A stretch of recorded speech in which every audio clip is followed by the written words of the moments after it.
Prezados irmãos, que a graça e a paz de nosso Senhor e Salvador Jesus seja com todos. Amém? Eu quero dizer da minha alegria de mais uma vez estar aqui e agradeço ao convite honroso que me foi feito pelo pastor Marcos Galdar de estar ocupando este púlpito. E eu continuo dizendo que eu sinto um grande peso quando aqui subo, porque não é fácil estar aqui diante desta igreja a quem eu tanto amo e tenho visto muitas pessoas, e eu me alegro em Deus pela vida de vocês. Portanto, nós queremos dizer da nossa alegria de mais uma vez compartilhar a palavra do Senhor com os irmãos. Eu os convido a abrirem as suas Bíblias na carta do apóstolo Paulo aos Romanos, carta do apóstolo Paulo aos Romanos, capítulo 1. Iremos ler os versículos 3 e 4. Carta do apóstolo Paulo aos Romanos, capítulo 1, versículos 3 e 4. Os irmãos podem acessar seus celulares, aqueles que têm Bíblia virtual, e eu os convido também a se colocarem de pé neste momento.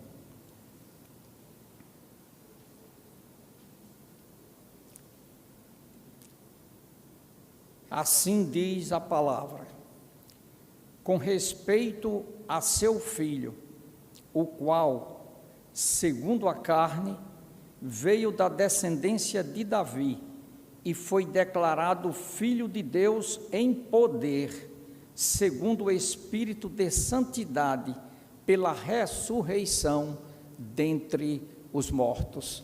Que o Senhor, portanto, aplique aos nossos corações a sua palavra lida. Vamos orar? Pai, nós te agradecemos pela tua palavra que acabou de ser lida. E nós te pedimos, Senhor, que ela encontre guarida nos nossos corações, de acordo com a necessidade de cada um daqueles que estão ao alcance da minha voz neste momento. Eu te agradeço por isto, no nome santo e maravilhoso de Jesus. Amém, Senhor. Amém. Podem sentar. O texto que acabamos de ler, ele expressa de maneira clara, de maneira que não deixa dúvidas, que o Senhor Jesus foi declarado Filho de Deus em poder pela ressurreição dentre os mortos. É interessante que na Bíblia, na língua, no idioma original que foi escrito o Novo Testamento, declarado significa marcado. Em outras palavras, Jesus foi especificado, Jesus foi marcado como Filho de Deus pela sua ressurreição dentre os mortos. A palavra que foi vertida como declarado, no original, no grego, ela significa especificado, marcado. É tanto que a Bíblia de Genebra, de 1599, irmãos, aqueles que forem consultar, é a Bíblia de 1599, ela diz mostrado e manifesto. Então diz que Cristo foi mostrado e manifesto. É interessante que alguns comentaristas entendem a expressão segundo o Espírito de santidade como uma referência ao Espírito Santo de Deus. No entanto, outros a consideram como uma própria indicação do ser santo que é Cristo Jesus. Assim sendo, de acordo com a primeira maneira de interpretar o texto, o versículo pode ser entendido da seguinte forma: a ressurreição de Jesus é prova poderosa de sua divindade, e isto é declarado pelo Espírito Santo. Cristo foi mostrado e manifesto como Filho de Deus pela sua ressurreição dentre os mortos, ou seja, pelo fato de ter ressuscitado, conforme estava escrito acerca dele, no Salmo 16, 10 e 11, que diz: pois não deixarás a minha alma na morte, nem permitirás que o teu santo veja a corrupção. Tu me farás ver os caminhos de vida. E no Salmo 2, 7, se referindo ao Senhor Jesus, diz: tu és meu filho, eu hoje te gerei. E Lucas, ao escrever o livro de Atos, no capítulo 13, 22 a 33, ele diz: nós vos anunciamos o evangelho da promessa feita a nossos pais, como Deus a cumpriu plenamente a nós, seus filhos, ressuscitando a Jesus, como também está escrito no Salmo 2: tu és meu filho, eu hoje te gerei. E que Deus o ressuscitou dentre os mortos, para que jamais voltasse à corrupção. Desta maneira o disse: e cumprirei a vosso favor as santas e fiéis promessas feitas a Davi. Declarado Filho de Deus em poder pela ressurreição dentre os mortos. Mas como foi Jesus declarado Filho de Deus? Como isto pode ser explicado? Cristo sendo declarado Filho do Eterno, não foi especificamente só pelos seus milagres, não foi pelos seus ensinos, não foi especificamente só pelos sinais, prodígios e maravilhas que ele realizou. Não. Nós percebemos que ele ensinou muitas coisas maravilhosas, incluindo o Sermão da Montanha, mas seus ensinamentos por si só não provaram que ele era o Filho do Deus Altíssimo, nem foi tampouco pelos seus incontáveis milagres, muitos dos quais nos foram relatados nos Evangelhos, como também não mesmo pelo fato dele ter ressuscitado 3 pessoas dentre os mortos: Elias, o profeta, ressuscitou um menino dos mortos, lá no tempo do Antigo Testamento, como está descrito no primeiro livro de Reis, capítulo 17, de 17 a 24. Eliseu também ressuscitou um menino dos mortos, o filho da sunamita. Também foi uma ressurreição miraculosa, pelo poder de Deus, segundo Reis 4, 32 a 37. Mas Eliseu não era o filho de Deus. Elias não foi declarado o filho de Deus, tendo a mesma essência de Deus. Não. Moisés também realizou incontáveis milagres, incluindo abrir o mar vermelho, mas ele não era designado como filho de Deus.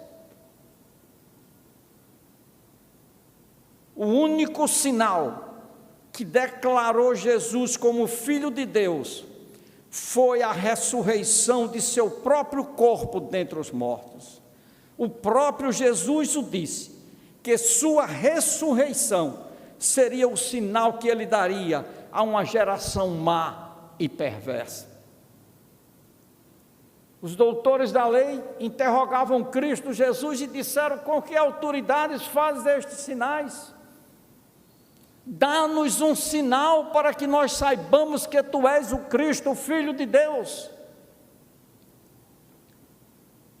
Isto está descrito lá em Mateus 12, 39 a 40, ao que Jesus lhes respondeu: uma geração má e adúltera pede um sinal, porém não se lhe dará outro sinal, senão o do profeta Jonas. Pois como Jonas esteve 3 dias e 3 noites no ventre do grande peixe, assim estará o Filho do Homem 3 dias e 3 noites no seio da terra. Portanto, o sinal foi o da ressurreição. Jesus foi condenado à morte por admitir perante o sumo sacerdote Caifás e todo o sinédrio que ele era o Filho de Deus, conforme está escrito em Mateus 26, 63 a 66, que diz: Jesus, porém, guardou silêncio, e o sumo sacerdote lhe disse: eu te conjuro, pelo Deus vivo, que nos diga se tu és o Cristo, o Filho de Deus. Respondeu-lhe Jesus: tu o disseste. Entretanto eu vos declaro que desde agora vereis o Filho do Homem assentado à direita do Todo-Poderoso e vindo sobre as nuvens do céu. Então o sumo sacerdote rasgou as suas vestes, dizendo: blasfemou, que necessidade mais temos de testemunhas? Eis que agora ouvistes a blasfêmia. Que vos parece? Responderam eles: é digno de morte. O Senhor Jesus foi condenado à morte porque se declarou Filho de Deus, dizendo que ele era o Cristo, o Filho de Deus. Ao ser pendurado na cruz, os principais sacerdotes zombavam dele, dizendo: ele confiou em Deus, livre-o agora, se o ama, porque ele disse: sou filho de Deus.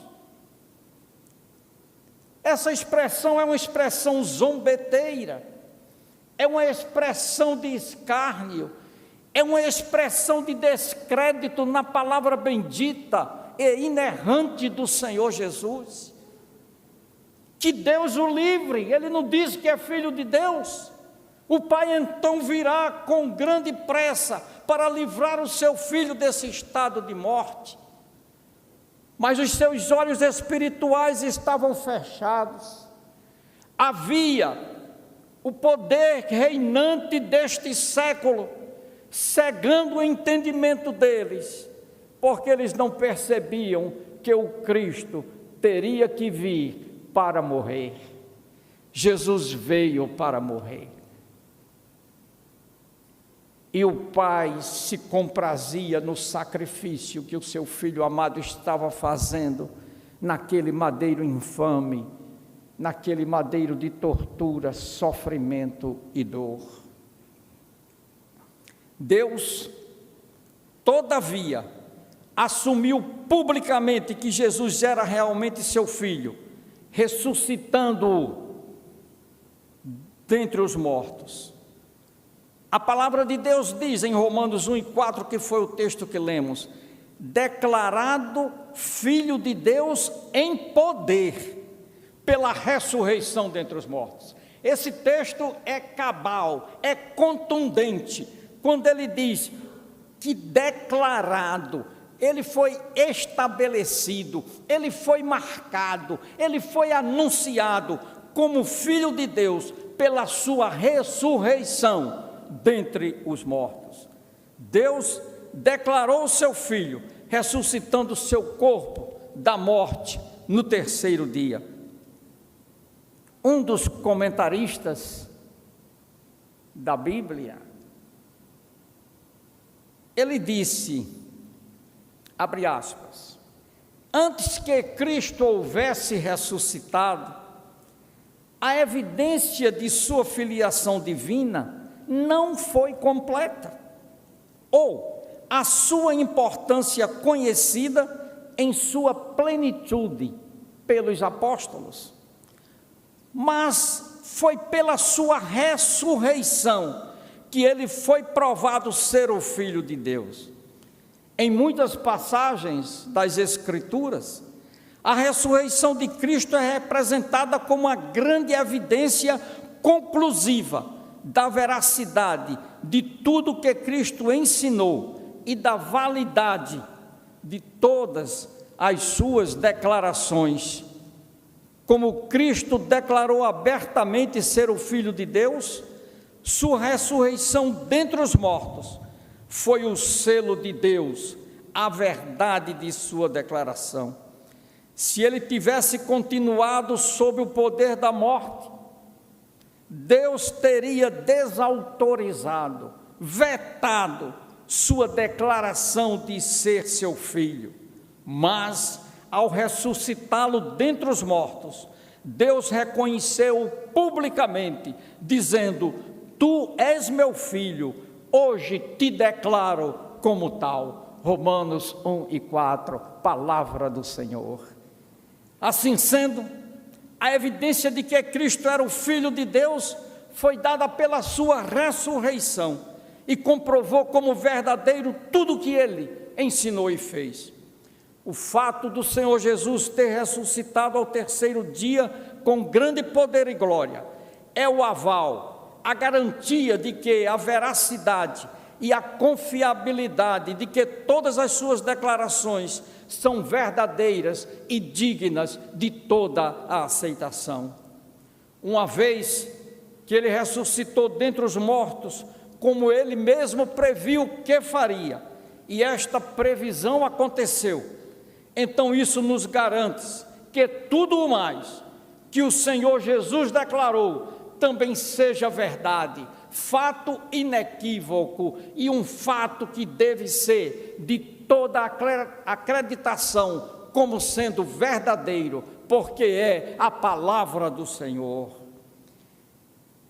Quando o Senhor Jesus disse que quem quer que nele cresce teria vida eterna, e quem se recusasse a crer nele seria eternamente condenado, ele falou a verdade. Nós jamais podemos aceitar a ressurreição de Cristo e termos qualquer dúvida sobre a veracidade de qualquer outra declaração que tenha saído de seus lábios não seja verdadeira.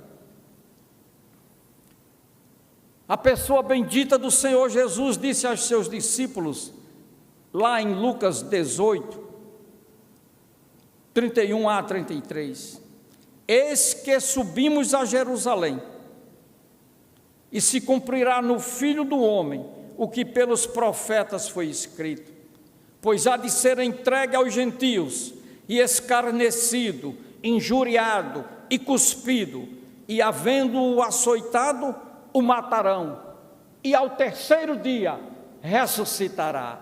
O Senhor Jesus declarava com toda certeza que a morte não seria capaz de detê-lo, que ele venceria os grilhões da morte, que a morte, o último inimigo a ser vencido, estava sendo vencida por Cristo a partir daquele momento, quando ele ressuscitou dentre os mortos, garantindo a todos aqueles que o seguem, que entregam as suas vidas a ele, que vai chegar no tempo certo, o momento em que a trombeta soará, e os mortos haverão de ressuscitar, uns para honra e glória eterna, outros para vergonha e horror eterno. Aqueles que entregam as suas vidas a Cristo Jesus terão a palavra bendita do Senhor Jesus, de que haverão de ressuscitar para estar com Ele por toda a eternidade.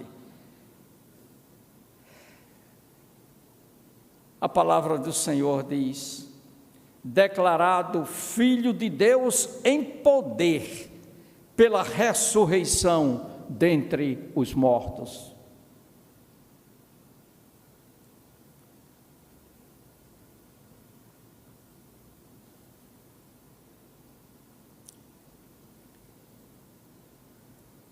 Porque ele ressuscitou dentre os mortos, exatamente como ele disse que faria, nós podemos ter a certeza de que a afirmação de João Batista, referente ao Senhor Jesus, de que ele era o Cordeiro de Deus que tira o pecado do mundo, é a mais cristalina das verdades, pois o autor da carta aos Hebreus nos diz o significado do que fez Jesus pela humanidade, como a sua morte na cruz.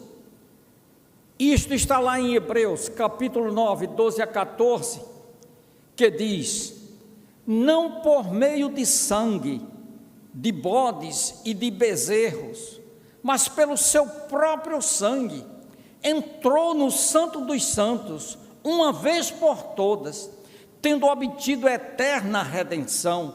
Portanto, se o sangue de bodes e de touros e a cinza de uma novilha, aspergidos sobre os contaminados, os santificam, quanto à purificação da carne, muito mais o sangue de Cristo, que pelo Espírito eterno a si mesmo se ofereceu sem mácula a Deus, purificará a nossa consciência de obras mortas, para que sirvamos ao Deus vivo.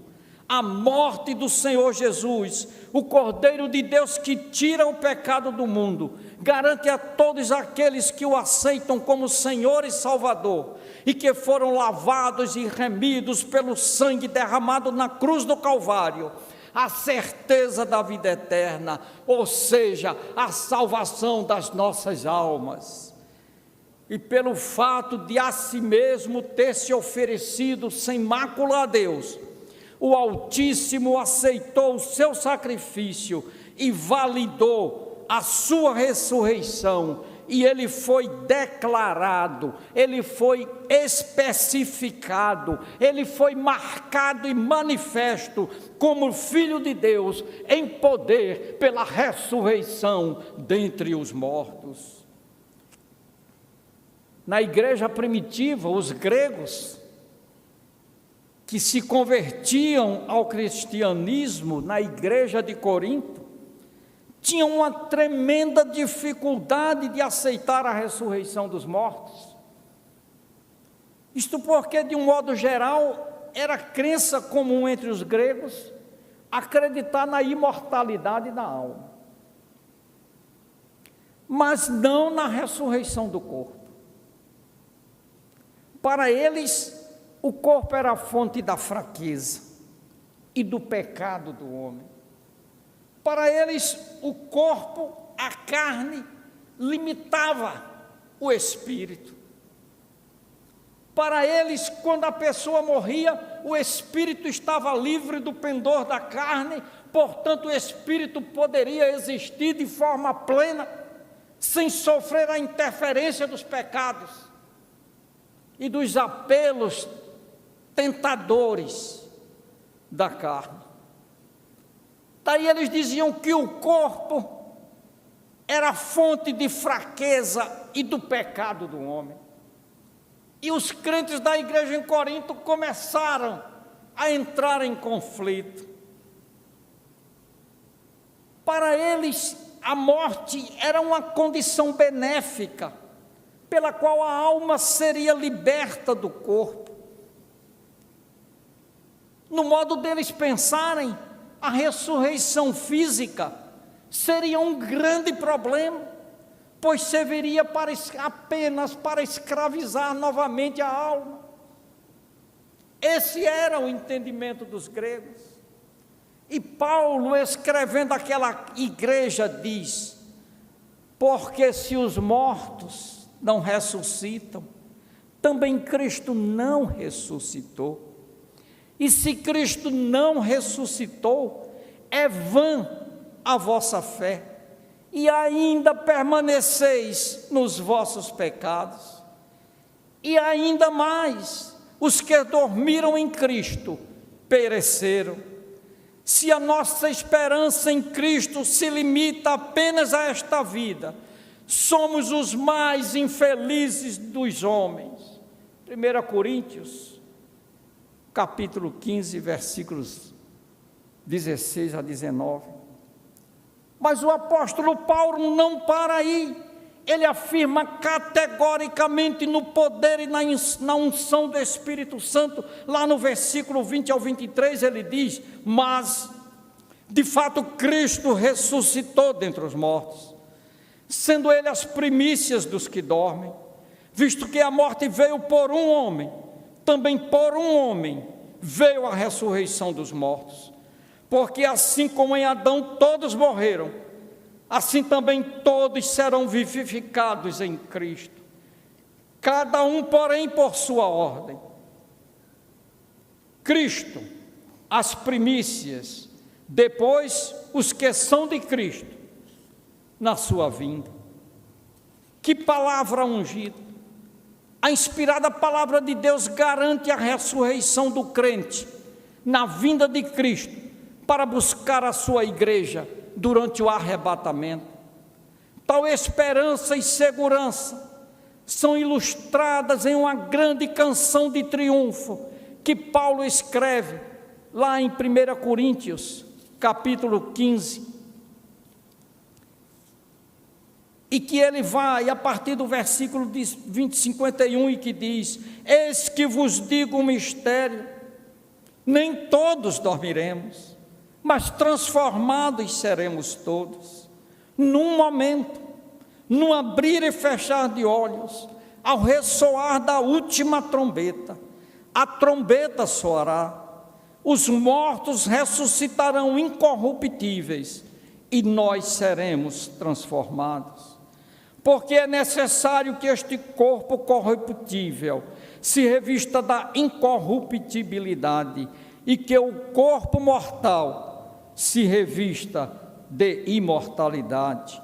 Então se cumprirá a palavra que está escrita: tragada foi a morte pela vitória. Onde está, ó morte, a tua vitória?